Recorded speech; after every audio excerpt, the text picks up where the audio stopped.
Avez-vous déjà entendu parler d'un homme qui a fait tomber le feu du ciel, mais qui, le lendemain, a supplié de mourir? Élie n'est pas seulement un prophète de miracles spectaculaires.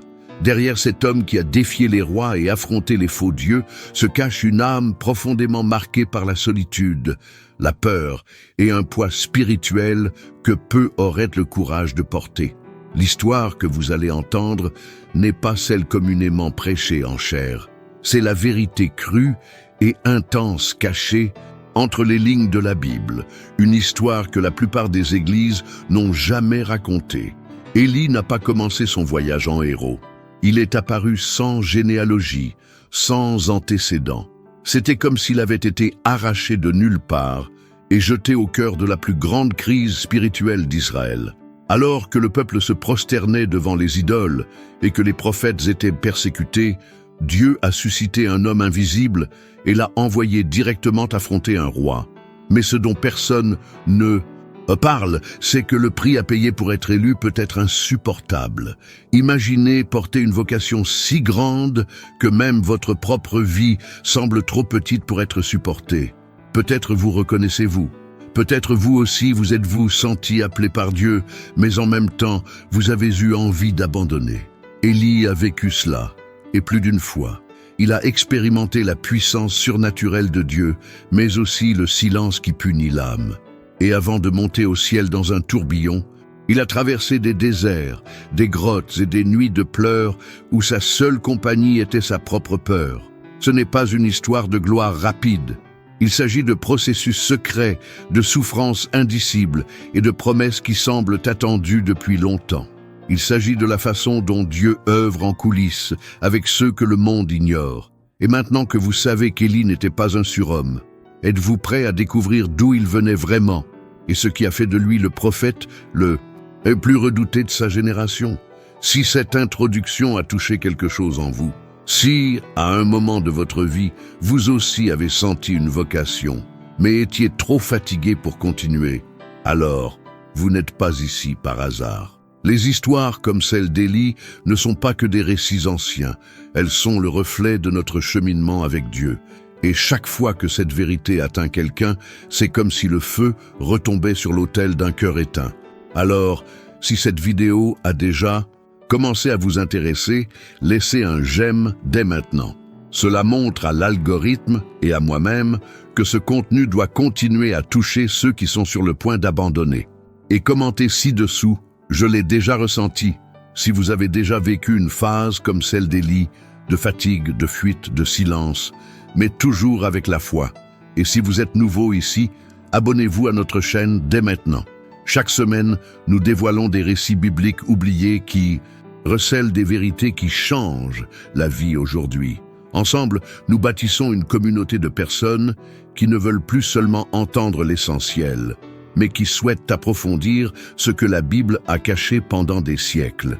Revenons maintenant au début de ce voyage, car avant de défier le roi, Élie a dû survivre à l'anonymat, et c'est là que tout commence. Avez-vous déjà remarqué comment certains personnages de la Bible apparaissent comme projetés au cœur de l'histoire, sans explication, sans introduction, presque comme si le ciel les avait jetés directement sur le champ de bataille spirituel? Élie est exactement comme cela. Un prophète qui apparaît soudainement au milieu du chaos dans l'un des moments les plus sombres de l'histoire d'Israël. Aucune mention de ses parents, aucune généalogie, aucune trajectoire jusqu'alors. Juste un nom, Élie le Tishbite, et une mission, affronter le roi le plus méchant qu'Israël ait jamais connu. Mais pourquoi Dieu choisit-il quelqu'un d'invisible aux yeux des humains pour affronter une guerre spirituelle aussi intense? Pourquoi susciter un anonyme pour incendier le cœur d'une nation corrompue? Le scénario était effrayant.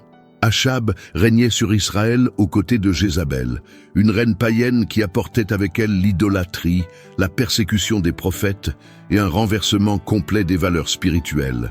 Le peuple était divisé, désorienté, séduit par les promesses de fertilité et de prospérité des dieux cananéens.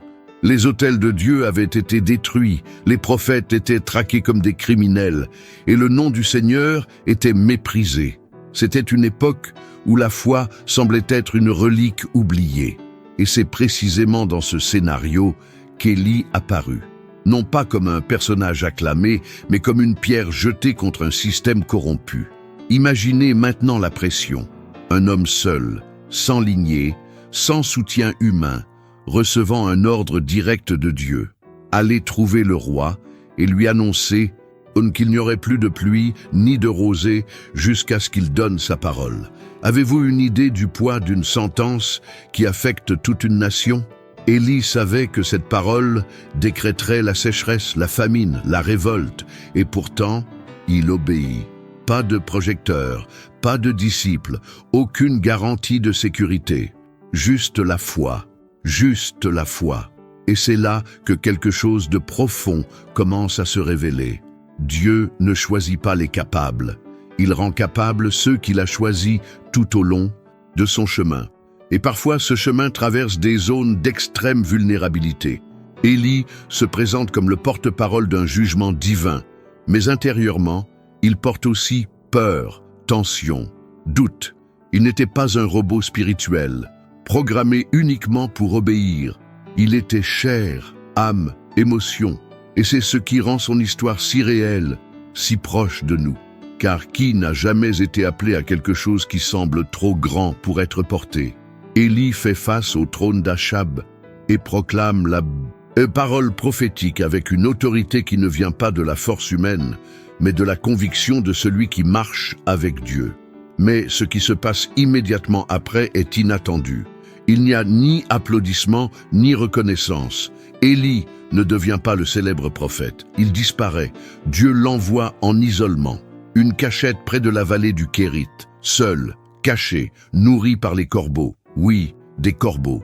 Selon la loi juive, ce sont des animaux impurs. Et c'est précisément d'eux que Dieu se sert pour nourrir son prophète. Cela vous dit quelque chose?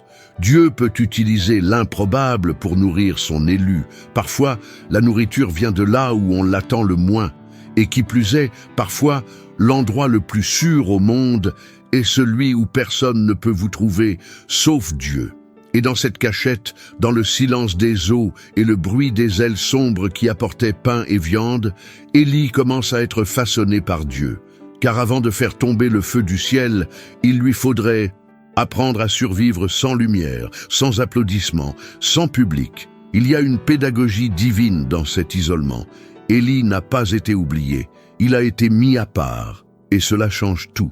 Combien de fois vous êtes-vous senti ainsi, caché, oublié, debout au bord d'un ruisseau à sec, vous nourrissant de miettes d'improbables? Peut-être ne le comprenez-vous pas, mais c'est peut-être précisément là que Dieu vous prépare à ce qui vient. Élie a dû être petit avant de devenir un géant. Il a dû apprendre à faire confiance avant d'être obéi. Et le plus curieux, c'est que plus il se cachait des hommes, plus il devenait visible aux yeux de Dieu. Le ruisseau Kérit, qui au départ fournissait de la nourriture, s'assèche ensuite. Et voici une leçon puissante. Toutes les sources que Dieu vous donne ne sont pas éternelles. Certaines sont temporaires, juste suffisantes pour la saison. Lorsqu'elles s'assèchent, ce n'est pas la fin, c'est un appel à l'étape suivante. Et c'est exactement ce qui arrivera à Élie.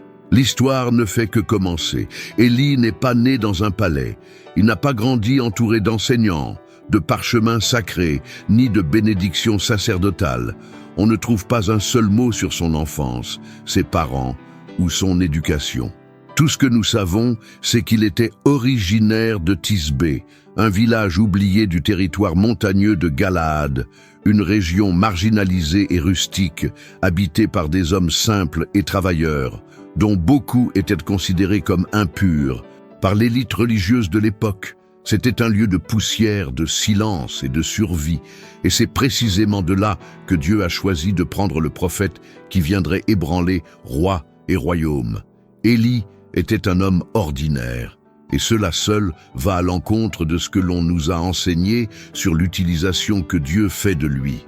Il n'avait aucun pédigré spirituel. Il ne venait pas d'une lignée sacerdotale comme Samuel. Il n'avait pas étudié auprès d'un grand maître comme Paul. Il n'avait même pas d'antécédents ministériels. Qu'avait-il? un esprit enflammé par la présence de Dieu, un cœur agité face à l'injustice, et une foi inébranlable qui brûlait même au sein d'un peuple spirituellement endormi. Pensez-y. Combien de fois vous êtes-vous senti trop petit, trop simple, trop inconnu pour quelque chose de grand? Élie est la réponse divine à ce sentiment. Il représente tous ceux qui ont été ignorés par le système, mais reconnus par le ciel. Il est le symbole de celui qui a été façonné dans le secret, formé dans le silence, oint dans la douleur et envoyé au bon moment, même si personne n'a vu le processus. Mais pourquoi Dieu aurait-il élevé quelqu'un d'aussi hors norme? Parce qu'Élie n'aurait eu aucune alliance politique, aucune crainte de perdre son statut, aucun asservissement à la flatterie des hommes. Il serait libre, libre de dire la vérité, même au prix de tous les sacrifices. Et c'est ce qui le rend dangereux aux yeux du système spirituel corrompu de l'époque. Élie n'avait pas été formé pour plaire. Il était fait pour la confrontation. Et cette liberté, cette intrépidité ne provenait pas de l'arrogance, mais de l'intimité. Élie connaissait la voix de Dieu. Il n'avait pas besoin de confirmation humaine, car l'approbation du ciel était déjà sur lui. Mais cette conscience ne le rendait pas fier. Au contraire, Élie était profondément humain, et pour cette raison même, profondément utilisé. Il est intéressant de constater que son nom même porte déjà un message. Élie signifie « L'Éternel est mon Dieu ». Son nom était un affront direct à Baal, le dieu de la fertilité et des tempêtes, vénéré par Jézabel et toute l'élite idolâtre d'Israël. L'existence d'Élie, en elle-même, était déjà une protestation. Là où tous s'inclinaient, il se tenait debout. Là où tous se vendaient, il se maintenait. Et ce n'était pas par ses propres forces, mais par une dépendance totale. Mais la question demeure. Qu'est-ce qui pousse un homme ordinaire, issu de rien, sans renommée ni éducation, à avoir le courage de regarder un roi comme Achab dans les yeux et de dire « L'Éternel, devant qui je me tiens, est vivant. Il ne tombera ni rosée ni pluie, sinon à ma parole. » Qu'est-ce qui engendre une telle audace? La réponse est simple mais profonde. Celui qui connaît l'autel en secret ne craint pas le trône en public. Élie avait appris à être devant le Seigneur. Et cette expression biblique est lourde de sens. Ce n'était pas seulement une référence symbolique. Être devant le Seigneur signifiait vivre dans la conscience constante de la présence de Dieu. Cela signifiait écouter, obéir et faire confiance, même lorsque tout autour de nous disait le contraire. Cela signifiait être forgé dans l'invisible. Élie était un homme de prière, d'abandon, de larmes cachées, et c'est ce qui le rendait fort. Il est amusant de penser que le monde ne saurait qui était Élie qu'après sa confrontation avec le roi. Mais le ciel le connaissait depuis longtemps. Et cela nous enseigne une vérité puissante. On peut être inconnu sur terre et pourtant figurer au ciel. Élie n'a jamais recherché la gloire. Il recherchait la fidélité. Et c'est ce qui l'a placé au cœur de l'histoire, non pas comme protagoniste à part entière, mais comme messager de Dieu. Mais attention, cette célébrité inattendue, cette émergence soudaine ne lui valut pas d'applaudissements. Elle lui valut la persécution. Et ici commence un autre chapitre du chemin. Car lorsqu'on décide de porter la vérité, on porte aussi la croix. Et c'est ce qu'Élie découvrit peu après sa comparution devant Achab. Il savait qu'en déclarant la sécheresse sur Israël, il signerait sa sentence d'évasion. Mais il n'hésita pas. C'est pourquoi nous devons considérer Élie sous un autre angle, non pas comme un héros lointain, mais comme un reflet de ce que Dieu accomplit encore aujourd'hui. Car le même esprit qui a ressuscité Élie est disponible. Le même Dieu qui a utilisé un homme de la montagne, sans nom ni palais, suscite encore des hommes ordinaires pour des missions extraordinaires. Et si vous avez l'impression que Dieu vous a caché, c'est peut-être parce qu'il est encore en train de vous préparer. Ce qui suit vous le montrera encore plus clairement. Car après la parole du jugement, Élie n'est pas exalté, il est caché. Dieu le ramène à nouveau dans l'anonymat, mais cette fois avec un nouveau fardeau, un nouveau but et une nouvelle dépendance. Et c'est là, loin des regards du monde, que Dieu commence à révéler quelque chose d'encore plus profond. Il y a des moments où Dieu parle si clairement que le doute disparaît, mais il y a d'autres où il se contente de déplacer des éléments en silence, nous poussant vers quelque chose de plus grand sans nous donner d'instructions complètes. Avec Élie, l'appel ne s'est pas fait entendre par des trompettes, de grandes visions ou des confirmations angéliques. Il n'existe aucune trace de rêve, d'onction publique ou de voix audible. Ce qui existe, c'est la simple apparition d'Élie au cœur du combat spirituel le plus intense qu'Israël ait jamais mené jusqu'alors. Un homme sortant de l'anonymat, avec un message explosif à la bouche et le poids du ciel sur les épaules. Mais comment quelqu'un d'aussi invisible est-il soudain devenu le prophète le plus redouté du pays? Comment bâtir une telle autorité sans titre, sans expérience, sans soutien? La réponse est aussi déconcertante que libératrice. Dieu n'a pas besoin de notre CV. Il a seulement besoin de notre soumission. L'appel d'Élie était inattendu aux yeux des humains, mais profondément intentionnel aux yeux de Dieu. Car, tandis que la nation adorait Baal, un dieu étranger exalté par Jézabel comme source de pluie et de fertilité, Dieu choisit un homme sans histoire publique pour déclarer qu'il ne pleuvrait plus. Le prophète du vrai Dieu serait l'instrument du jugement direct contre le faux Dieu qui dominait le cœur du peuple. Il s'agit de plus qu'une prophétie. C'est une confrontation, et pas seulement spirituelle, elle est politique, émotionnelle et existentielle. Imaginez l'impact. Un simple homme des montagnes de Galaad entre dans le palais et dit au roi « Il ne pleuvra plus, sauf sur mon ordre ». Ce n'était pas seulement Élie qui parlait, c'était Dieu utilisant la bouche d'un homme improbable pour paralyser le système. Et le plus déconcertant dans tout cela, c'est peut-être qu'Élie ne remette même pas en question. Il ne recule pas, il ne discute pas. Comme Moïse, ni ne s'enfuit comme Jonas. Il se présente simplement et obéit, car il existe un degré d'intimité avec Dieu qui se passe d'explication. Élie avait déjà été préparé en silence. Son appel ne reposait pas sur des applaudissements, mais sur des sacrifices. Il savait que cela lui coûterait cher, mais il savait aussi que c'était précisément là que sa raison d'être était née.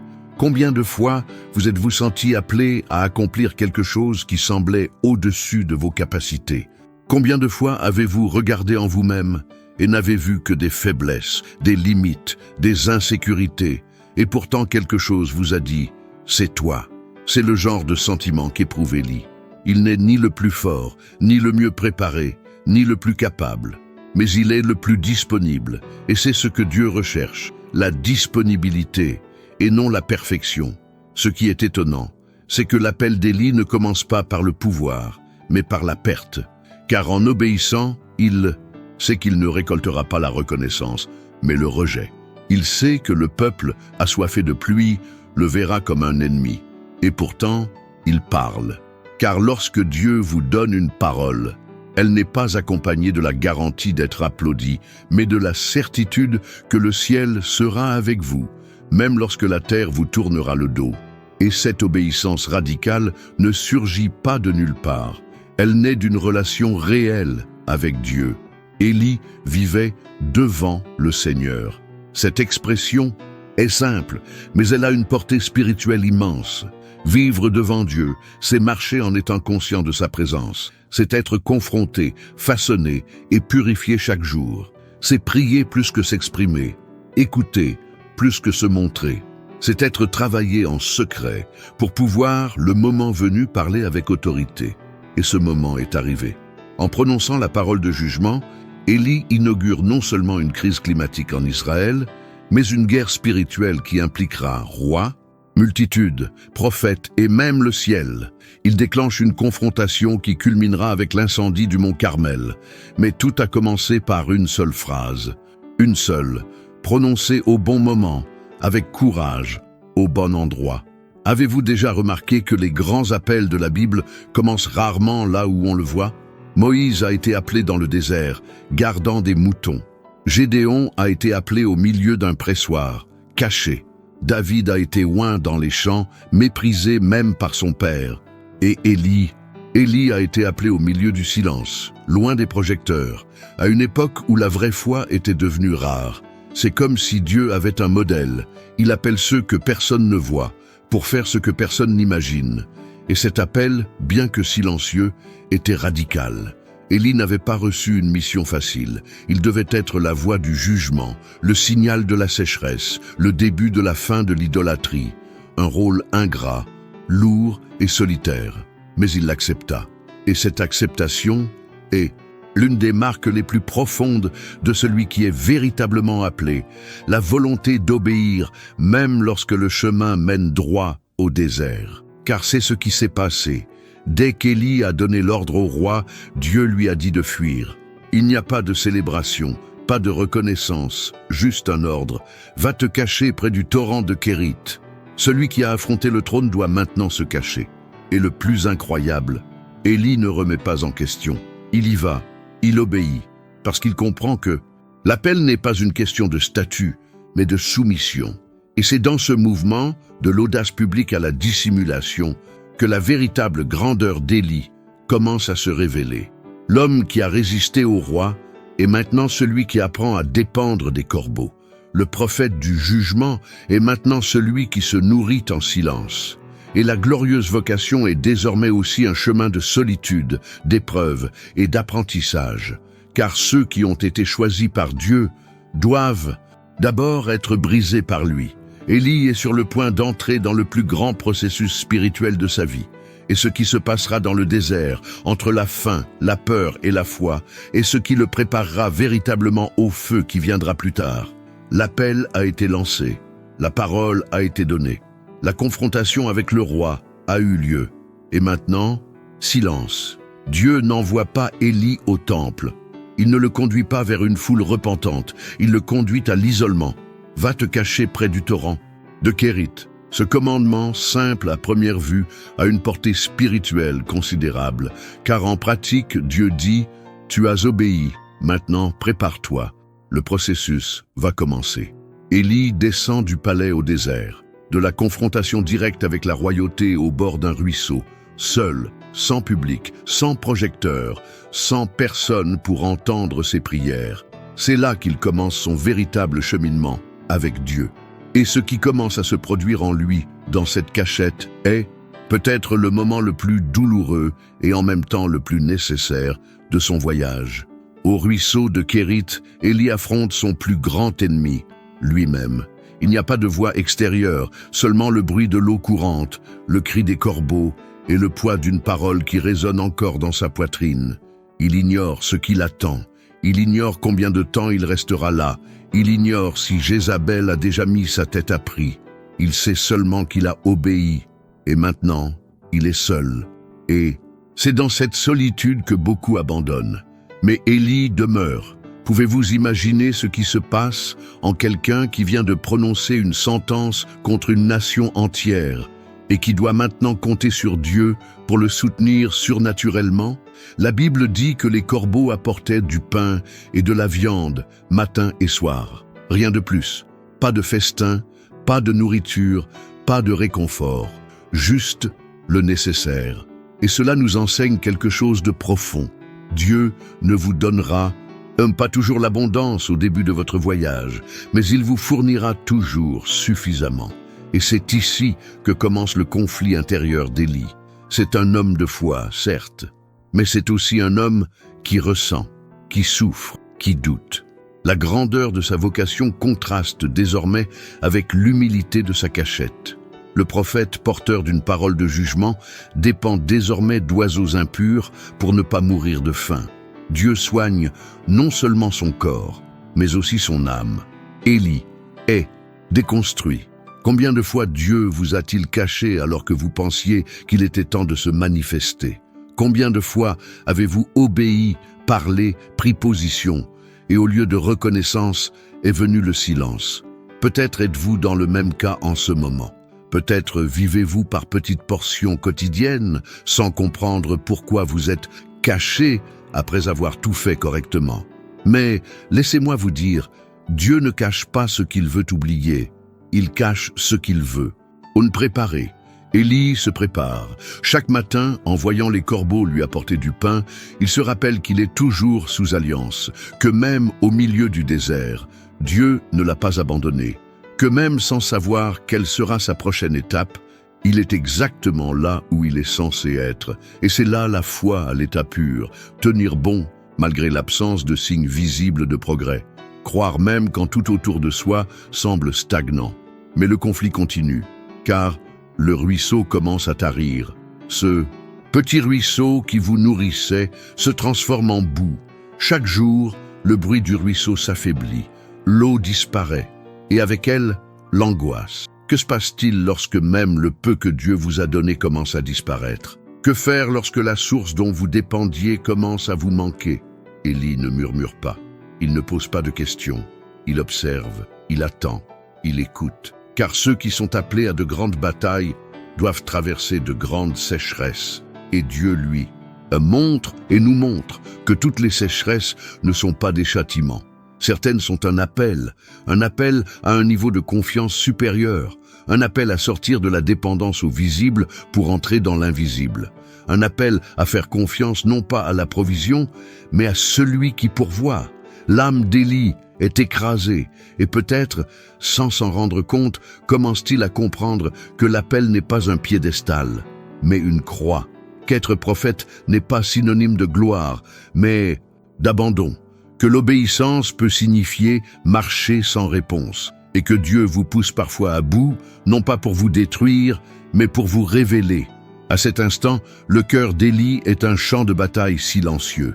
Il ignore encore que le feu du Carmel se profile à l'horizon. Il n'a pas encore vu les prophètes de Baal humiliés. Il n'a pas encore entendu la petite voix douce dans la caverne. Il n'a que le silence. Et c'est dans ce silence que Dieu murmure des vérités qui changent les destins. Car il y a des choses que l'on apprend qu'en période de pénurie. Il y a des niveaux de foi que l'on atteint que lorsque tout semble se tarir. Et il y a des promesses qui ne se réalisent qu'après un temps passé caché au bord du ruisseau. Élie apprend à ne plus dépendre des signes, des sensations ou de la sécurité extérieure. Il apprend à faire confiance à la voix qui l'a appelé, même lorsque cette voix se tait un moment. C'est le début du voyage. Il n'y a pas de foule, pas de célébrité, juste le désert, les corbeaux et Dieu. Mais c'est ici, dans ce lieu de confrontation intérieure, qu'Élie commence à se forger comme le prophète qui bientôt ouvrira les cieux et fera descendre le feu. Le silence du ruisseau a appris à Élie à entendre Dieu sans bruit. Mais maintenant, le silence laisse place à l'attention. Ce qui n'était autrefois qu'une cachette devient un champ de bataille invisible. Le ruisseau s'est tari, la source a disparu, et avec lui, une nouvelle direction, elle s'ouvre. Dieu parle à nouveau. Lève-toi, va à Sarepta. C'est là que j'ai ordonné à une veuve de te nourrir. Et c'est à ce moment-là que la tension commence à s'intensifier. Élie quitte le désert, non pas pour le confort, mais pour un autre lieu improbable, la maison d'une veuve dans le besoin. C'est presque ironique. Le prophète, porteur d'une parole de jugement, dépend désormais d'une pauvre veuve venue d'ailleurs pour échapper à la mort. Une fois de plus, l'action de Dieu n'est pas logique, elle est spirituelle. Car il ne s'agit pas seulement de survie, mais de dépendance radicale, d'abandon, d'une foi qui supporte l'improbable. En arrivant à Sarepta, Élie trouve la femme en train de ramasser du bois. Elle n'a rien d'autre qu'une poignée de farine et un peu d'huile d'olive. Elle s'apprête à préparer le dernier repas pour elle et son fils. Après cela, ils attendent la mort. Et c'est dans ce contexte de désespoir qu'Élie prononce l'une des paroles les plus audacieuses de toute sa carrière. N'aie pas peur, va et fais ce que tu as dit, mais prépare-moi d'abord un petit gâteau. Ressentez-vous le poids de tout cela? Un prophète demandant le dernier morceau de pain à une femme affamée. Cela paraît absurde, voire insensible. Mais voici le secret. Dieu voulait susciter la foi. Élie n'était pas là pour être servi. Il était là pour accomplir un miracle. Et seuls ceux qui ont atteint le bout de tout comprennent la puissance d'un abandon définitif. La tension spirituelle grandit. Il n'y a aucune logique dans ce qui se passe, mais la foi est là, la femme obéit, et alors le miracle se produit. La farine ne manque pas, l'huile ne manque pas, la provision du ciel comble la pénurie de la terre. Et cela révèle quelque chose d'extraordinaire. Le même prophète qui prophétise le jugement sur une nation porte aussi en lui le pouvoir d'opérer des miracles dans les foyers oubliés. car la vocation d'Élie n'était pas seulement d'affronter les rois, mais aussi de soutenir les veuves. Mais la tension ne s'arrête pas là. Quelques jours plus tard, le fils de la veuve tombe malade et meurt. L'atmosphère de miracle se transforme en une atmosphère de crise. La femme se retourne contre Élie. « Es-tu venu me voir pour me rappeler ma culpabilité et pour tuer mon fils ?» Élie, une fois de plus, se retrouve face à quelque chose qui lui échappe. Et le conflit intérieur reprend de plus belle. Il prend le garçon dans ses bras, monte dans la chambre, le dépose sur le lit et prie. Mais cette fois, il ne prie pas avec confiance. Il crie, il lutte avec Dieu. « Seigneur, mon Dieu, as-tu fait du mal à la veuve chez qui j'habite en tuant son fils ?» La voix d'Élie est maintenant pleine de douleur, d'intercession, de doute. Il ne comprend pas ce qui se passe. Mais malgré cela, il continue. Il s'allonge sur le garçon à 3 reprises. Il implore la vie. Et puis, Dieu entend. Le garçon respire à nouveau. Et pour la première fois, quelqu'un dit « Maintenant, je sais que tu es un homme de Dieu. » Cela paraît étrange, n'est-ce pas? Ce n'est qu'après la résurrection du garçon que la veuve a reconnu Élie. Ce n'était pas le miracle de la farine. Ce n'était pas l'huile qui coulait à flot. C'était le combat pour la vie de son fils. Cela nous apprend que parfois, la reconnaissance de notre vocation ne survient que lorsque nous traversons la douleur avec quelqu'un. Et Élie vivait exactement cela. La tension extérieure commençait à s'intensifier, mais la tension intérieure aussi. Pendant ce temps, en Israël, Jézabel poursuit sa traque. Les prophètes du Seigneur sont exterminés. Le nom d'Élie circule comme un fantôme. Tout le monde sait qu'il est l'homme qui a fermé les cieux. Et le peuple, affamé et en colère, commence à murmurer. Élie n'est plus seulement un prophète, il est le symbole de tout ce qui va mal. La tension se transforme alors en persécution. Et même caché, Élie ressent le poids du rejet. Avez-vous déjà porté un fardeau que vous n'aviez pas choisi? Avez-vous déjà ressenti le poids d'une responsabilité qui, bien que divine, vous a éloigné des autres? Élie est dans cette situation. La voix prophétique est désormais une sentence d'exil. Il ne peut apparaître, il ne peut se déplacer. Sa vie est en danger. Et le plus cruel dans tout cela, il n'a rien fait de mal. Il a simplement obéi. C'est l'un des signes les plus douloureux d'une véritable vocation. Elle vous entraîne sur des chemins où même l'obéissance vous met en danger. Et Élie commence à comprendre qu'être prophète signifie souvent marcher seul, caché, tout en gardant son cœur brûlant pour la mission. La persécution s'intensifie. Mais le feu de Dieu en lui ne s'éteint pas. Alors que de nombreux prophètes sont morts, Élie vit. Tandis que le peuple se plaint de la sécheresse, Élie entend encore Dieu. Mais cela ne signifie pas qu'il est fort. La tension commence à peser lourd. Son âme pèse lourd. Le silence de Dieu le blesse.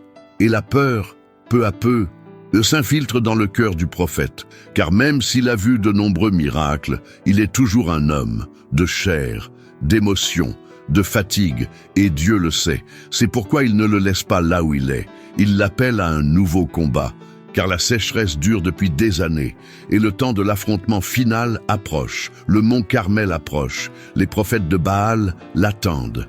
Mais avant d'affronter la foule, Élie devra affronter quelque chose d'encore plus dangereux, l'ombre du doute qui commence à se former en lui.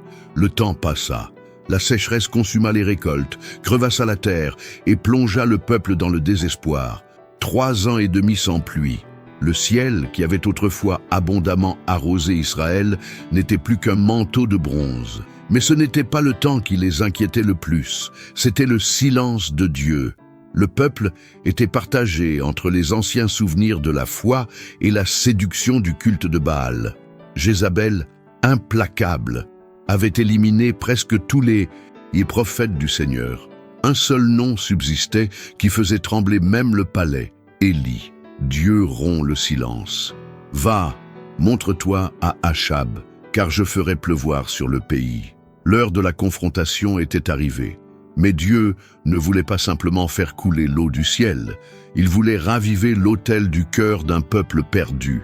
Et pour ce faire, Élie allait devoir gravir le mont Carmel, non pas comme un fugitif, mais comme un instrument de révélation.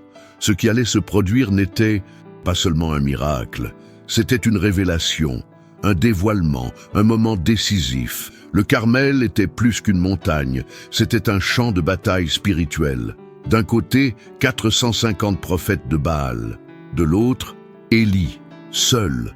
Le contraste était saisissant, mais ce n'était pas seulement une question de nombre. Il s'agissait de savoir qui portait la vérité. Élie lança un défi, que les prophètes invoquent Baal, et il invoquerait le Seigneur. Le Dieu qui répond par le feu, c'est lui. Oh, qui est Dieu? La tension est insoutenable. Les prophètes de Baal se mettent en marche tôt. Ils dansent, crient, se blessent au couteau. Leur autel devient un spectacle de désespoir, et rien ne se passe. Le ciel reste silencieux. Élie observe, et au milieu de ce théâtre, quelque chose commence à émerger. Le mystère de la vraie foi, car le Dieu d'Élie ne répond ni aux manipulations, ni aux rituels creux. Il répond à la soumission, et c'est ce qu'Élie va démontrer. Quand son tour arriva, Élie fit quelque chose de totalement inattendu. Il reconstruisit l'autel avec 12 pierres, symbole des 12 tribus d'Israël. Puis il fit creuser une tranchée tout autour. Puis il fit quelque chose d'encore plus illogique. Il versa de l'eau sur le sacrifice. 3 fois, en pleine sécheresse. De l'eau, qui était un trésor national, fut versée sur l'autel. Ce n'était pas seulement du courage, c'était une foi qui défiait la logique. Élie ne voulait pas seulement du feu. Il voulait qu'il n'y ait aucun doute sur le fait que le miracle était impossible aux yeux des humains et totalement divin. La prière est courte, pas de cris, pas de mimiques.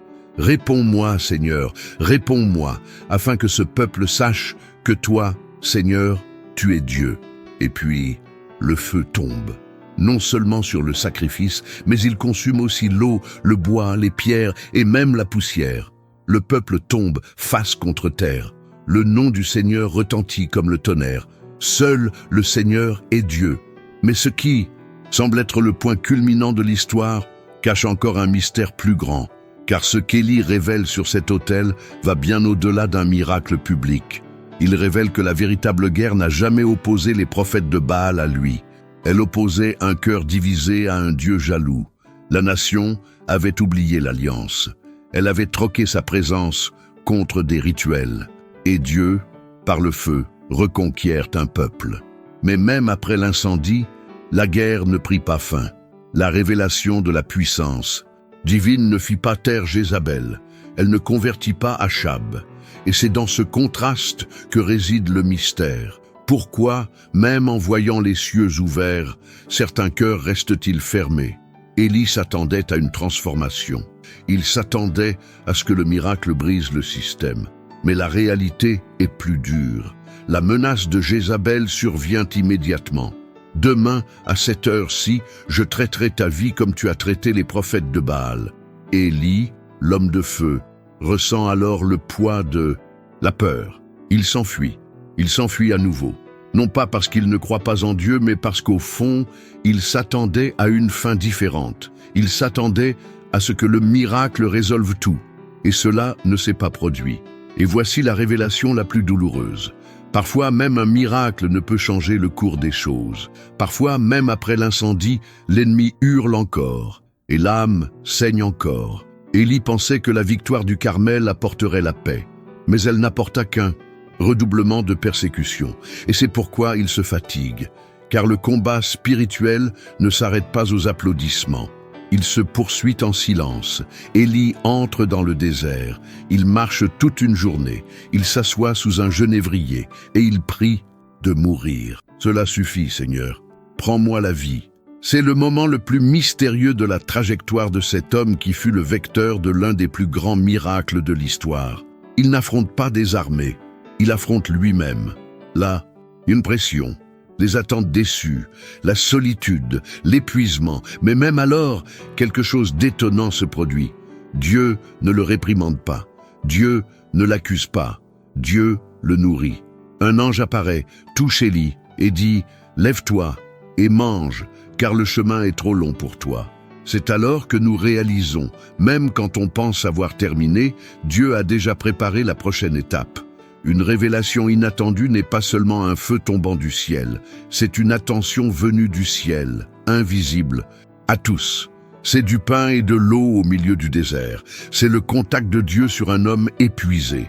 Élie s'attendait à la mort. Dieu a apporté le renouveau. Et ce renouveau le conduit à la grotte. Un lieu de solitude, de questionnement, de confrontation intérieure. Car le plus grand mystère reste à révéler. Le Dieu du feu va maintenant parler, mais pas comme avant. Élie a atteint ses limites. Le même homme qui a vu le feu tomber du ciel marche maintenant seul dans le désert, épuisé, murmurant à son âme qu'il préférerait mourir. La tension qui s'était auparavant transformée en lassitude, la foi qu'il avait soutenue pendant tant de jours, vacille maintenant. Et le prophète qui a affronté des armées ne peut plus affronter sa propre douleur. Mais c'est précisément à ce moment-là que le voyage bascule, non pas par la force, mais par l'abandon. Lorsque l'ange touche Élie pour la deuxième fois et lui dit « Le voyage sera trop long pour toi », ce geste est plus qu'une simple nourriture physique. Il y a une invitation à continuer, même s'il ne comprend pas. Et Élie, faible, obéit malgré tout. Il marche 40 jours et 40 nuits jusqu'au mont Horeb, la même montagne où Moïse a vu Dieu. Le même lieu où les lois ont été données, les alliances conclues et les voix qui ont déchiré le ciel.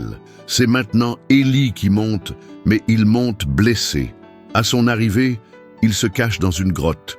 Commence alors le dialogue le plus intime et le plus douloureux de son histoire. Que fais-tu ici, Élie? La question de Dieu est directe mais pleine de compassion. Ce n'est pas une accusation, c'est une invitation à la vérité. Élie répond de la manière la plus humaine qui soit. « J'ai été zélé pour le Seigneur, mais les enfants d'Israël ont rompu l'alliance, démoli tes autels et tué tes prophètes. Je suis resté seul. Et maintenant, ils en veulent à ma vie. » Cette réponse n'est pas un simple récit, c'est un cri. Élie ne se contente pas de raconter ce qui s'est passé, il expose la solitude qui le ronge. Il dit « Seigneur, j'ai tout fait, et pourtant, me voilà seul, effrayé, prêt à abandonner. » Et c'est à ce moment précis que Dieu révèle la part la plus profonde de la spiritualité d'Élie. Ce qui l'a soutenu jusqu'ici n'était pas le feu, mais sa présence. Dieu dit à Élie de quitter la grotte. Et alors le spectacle commence. D'abord, un vent violent qui brise les montagnes, puis un tremblement de terre, et puis un incendie. Mais Dieu n'était présent dans aucun d'eux, jusqu'à ce que le murmure arrive, une douce brise, un silence chargé de sens, et Élie, l'entendant, se couvre le visage de son manteau, car il a compris. Dieu ne s'est pas révélé dans la violence du phénomène, mais dans la douceur de la communion. Il s'agit d'un changement radical. Élie était habitué à des manifestations puissantes, visibles et incontestables. Mais maintenant, Dieu dit « Je suis aussi dans ce qui est lumière, dans ce qui ne fait pas de bruit, dans ce qui te force à écouter avec ton cœur. » Cette révélation exige plus de foi que de feu, car faire confiance à Dieu lorsqu'il crie est facile. Il est difficile de lui faire confiance lorsqu'il ne fait que murmurer. Et c'est dans ce murmure que la décision surgit. Dieu parle à nouveau à Élie. « Va, reviens par ton chemin. » Autrement dit, la grotte n'est pas sa fin. Le désert n'est pas sa destination. La peur n'est pas son identité. Il y a plus loin. Et cette décision, se lever, partir, revenir, n'est pas simple. C'est un sacrifice, car au fond de lui, tout en lui voulait s'arrêter. Mais Dieu ne le laisse pas faire, car il a encore un but. Le sacrifice d'Élie ne consistait pas seulement à offrir un agneau sur un autel, il consistait à continuer de servir alors que son âme n'en avait plus envie. Il retourna à sa mission après avoir souhaité la mort. Il sortit de la caverne, posa son manteau sur ses épaules et suivit, même sans force émotionnelle. C'est le genre d'obéissance que le ciel honore, car elle naît de l'abandon le plus brutal, le plus sincère et le plus difficile. Et peut-être, en ce moment, êtes-vous aussi dans votre propre caverne. Peut-être vous demandez-vous si cela vaut la peine de continuer. Y a-t-il encore une raison de poursuivre la mission? Y a-t-il encore un après à ce désert? Et la réponse est oui, mais ce sera douloureux, car continuer alors que tout en vous veut s'arrêter est une forme d'adoration que peu de gens comprennent. Élie descend de la montagne, non pas comme celui qui a remporté une guerre extérieure, mais comme celui qui a gagné une bataille intérieure. Il ne revient pas avec des signes grandioses, mais avec clarté. Dieu ne l'a pas restauré par le spectacle, mais par la présence. Et maintenant, le cœur réparé, il est prêt à combler ce qui lui manque encore. Ce qu'Élie découvre là-bas change tout. Il n'était pas aussi seul qu'il le pensait.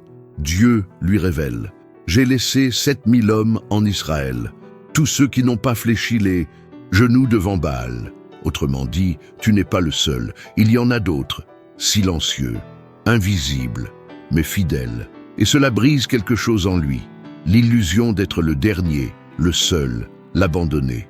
Cette révélation est libératrice, car elle nous montre que Dieu a toujours un reste, que même lorsque tout semble perdu, il préserve encore des alliances invisibles, et que son appel, aussi difficile soit-il, n'est jamais isolé. Il s'inscrit dans un plan plus vaste. Élie l'ignorait, mais son obéissance a soutenu toute une génération. Et maintenant, il doit accomplir une tâche encore plus ardue, passer le relais. La prochaine étape exigera un nouvel acte de renoncement. Dieu l'appelle à oindre de nouveaux rois et surtout à nommer un successeur. Un jeune homme que personne n'attendait, un homme qui labourait la terre avec des bœufs, un homme improbable, tout comme lui. Le temps d'Élie touchait à sa fin, mais contrairement à d'autres hommes de Dieu, il ne mourrait pas. Le voyage de Tinset, ce prophète marqué par les conflits, la sécheresse, les miracles et la souffrance, touche à sa fin comme aucun autre dans la Bible. Dieu ne s'est pas contenté de restaurer Élie dans la caverne. Il l'a inclus dans une issue si extraordinaire, si céleste, que sa vie est devenue un signe éternel de l'intervention divine en faveur des élus. Après la grotte, Élie reprit le chemin, comme Dieu le lui avait ordonné.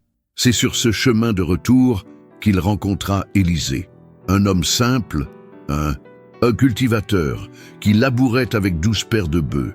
Élie ne l'appela pas, il passa simplement devant lui et jeta son manteau sur lui. Et ce geste, silencieux et chargé d'onction, marqua le début d'une transition prophétique. Élisée laissa tout derrière lui et suivit Élie, sans aucune garantie, sans promesse de gloire, seulement animé d'un désir ardent, servir. Mais le plus extraordinaire restait à venir. La Bible dit qu'Élie savait que son temps était compté. Et cette prise de conscience ne le décourage pas, elle le réconforte. Il visite 3 lieux avant son départ, Gilgal, Bethel et Jéricho. Chacun de ces lieux est porteur d'un profond symbolisme spirituel. Gilgal était un lieu d'alliance, Bethel un lieu de révélation, Jéricho un lieu de victoire. C'est comme si Élie revisitait les repères spirituels du peuple avant de quitter le pays. En chemin, il tente à 3 reprises de laisser Élisée derrière lui. Mais Élisée refuse. Il sait qu'un événement surnaturel est sur le point de se produire. L'Éternel est vivant et ton âme est vivante, je ne te quitterai pas. C'est comme si le ciel appelait Élie. Et Élisée est déterminé à voir par lui-même ce que le monde ne comprendra jamais. Puis, ils arrivent au Jourdain. Élie prend son manteau, le roule et frappe les eaux. Le fleuve se divise. Ils traversent à pied sec, comme pour Moïse et Josué. Un signe que quelque chose est en train de se transférer, quelque chose d'éternel. Et c'est à ce moment-là, de l'autre côté du fleuve, qu'Élie demande « Demande-moi ce que je dois faire pour toi, avant que je sois enlevé d'avec toi. » Élisée répond courageusement « Je te demande une double portion de ton esprit. » Cette requête n'était pas une question de pouvoir, c'était une question de responsabilité. Élisée connaissait le fardeau qu'Élie portait. Il connaissait le prix de ce manteau. Et pourtant, il demanda. Élie répondit, « Tu as demandé une chose difficile. Cependant, si tu me vois quand je serai enlevé d'avec, toi, cela te sera accordé. » Et puis, cela arrive. Soudain, des chevaux et des chars de feu apparaissent. Un char de flammes les sépare. Élie est enveloppé par ce phénomène céleste et emporté dans le ciel dans un tourbillon. Élisée s'écrie Mon père, les chars d'Israël et leurs cavaliers !» Une phrase de douleur, d'admiration et d'héritage. L'impossible s'est produit. Élie ne meurt pas. Il est capturé vivant. Il franchit les frontières entre les mondes physiques et spirituels de manière directe, visible et incontestable. Ce moment est plus qu'une fin. C'est un message. Dieu disait à tous, le peuple, les prophètes, Élisée lui-même, que la vie de ceux qui vivent sous le feu de l'obéissance ne finit pas dans la poussière. Qu'il y a de l'honneur pour ceux qui endurent le désert, qu'il y a une récompense pour ceux qui n'abandonnent pas la mission, que le ciel n'oublie pas les siens. Élie n'est pas emporté dans le silence, il est emporté dans la gloire, non pas parce qu'il recherchait la reconnaissance, mais parce qu'il a choisi la fidélité. Sa vie se termine comme elle a commencé, entre l'invisible et l'éternel, entre ce que le monde ignore et ce que Dieu exalte. L'homme qui a demandé à mourir sous un genévrier est maintenant emmené au ciel sans avoir goûté à la mort. Le même homme qui a fui la reine est maintenant porté par les anges. Et le plus frappant, c'est ce qui reste, le manteau. Ce même manteau qui l'accompagnait dans le désert, qui avait été témoin des miracles, qui couvrait son visage au murmure de Dieu, tombe maintenant. Et Élisée le prend. Et avec ce manteau, il retourne au Jourdain. Il frappe les eaux et demande « Où est l'Éternel, le Dieu d'Élie ?» Et le fleuve s'ouvre. L'héritage continue. Il s'agit d'une véritable intervention surnaturelle. Ce n'est pas seulement Dieu qui se manifeste, c'est Dieu qui perpétue la mission. Élie a été enlevé, mais l'esprit qui l'a oint repose maintenant sur un autre. La flamme ne s'éteint pas, elle change de main. Et quiconque connaît cette histoire le comprend. Dieu n'abandonne pas ses prophètes. Il les prépare, les façonne, les utilise. Et au moment opportun, il les rappelle à lui, non pas dans la douleur, mais avec honneur. Et peut-être avez-vous besoin d'entendre ceci aujourd'hui. Votre cheminement n'est pas une fin. Votre caverne n'est pas une défaite. Votre silence n'est pas un oubli. Quand Dieu intervient, il transforme la poussière en objectif, la douleur en héritage, la solitude en mission. Et même si personne ne le voit, le ciel prépare déjà son char, car ceux qui sont choisis par Dieu ne finissent pas comme les autres, ils finissent dans son giron. Mais l'histoire ne s'arrête pas là, car Élie laisse derrière lui quelque chose au-delà du manteau, un message, un souvenir, un avertissement prophétique. Et ce qu'il a vécu laisse présager quelque chose d'encore plus grand à venir. L'histoire d'Élie n'est pas qu'une vieille histoire, c'est un miroir, un reflet de ce que beaucoup d'entre nous vivent en silence, car qui n'a jamais traversé une période de sécheresse spirituelle, d'invisibilité émotionnelle, de lutte contre des voix que personne n'entend, de prières qui semblent atteindre le plafond, et d'un appel qui semble trop grand pour qui nous sommes. Élie, malgré tout son courage, a aussi éprouvé de la peur. Malgré toute sa foi, il a aussi connu des moments de doute. Malgré toute sa force, il a aussi connu l'épuisement. Cela nous révèle l'une des vérités les plus libératrices de la Bible. Les héros de la foi pleurent aussi. Ils veulent aussi s'arrêter, ils veulent aussi fuir. Et pourtant, ils continuent. Et c'est peut-être là la plus grande leçon d'Élie. Il ne s'agit pas de ne jamais tomber, mais de persévérer même après sa chute. Élie a demandé la mort, mais Dieu lui a répondu en lui donnant du pain. Élie s'est caché dans une grotte, mais Dieu l'a appelé dans un murmure. Élie pensait être seul, mais Dieu a révélé une armée silencieuse. Élie pensait que sa mission était terminée, mais le ciel avait encore un char qui l'attendait. Et vous, où en êtes-vous dans ce voyage? Peut-être êtes-vous au bord du ruisseau, vivant à même la terre, avec l'impression que Dieu vous a oublié. Peut-être êtes-vous à Sarepta, où la seule aide vient de quelqu'un qui peine à joindre les deux bouts. Peut-être êtes-vous au Carmel, en pleine confrontation avec tout ce qui vous met spirituellement au défi. Ou peut-être êtes-vous dans la grotte, fatigué, caché, ne désirant qu'une chose, dormir et ne plus jamais vous réveiller. Mais où que vous soyez, le message d'Élie perdure. Dieu veille sur vous, même si vous ne le ressentez pas. même si vous ne le comprenez pas, même si tout autour de vous dit le contraire. La question qui résonne aujourd'hui est la même que celle que Dieu a posée aux prophètes dans cette grotte. Que faites-vous ici? Non pas comme une exigence, mais comme une invitation, un appel à sortir de l'obscurité, à revêtir à nouveau le manteau, à se rappeler qu'il reste encore du chemin à parcourir. Et non, vous n'êtes pas seul. 7000 personnes n'ont pas encore cédé. D'autres mènent des combats silencieux.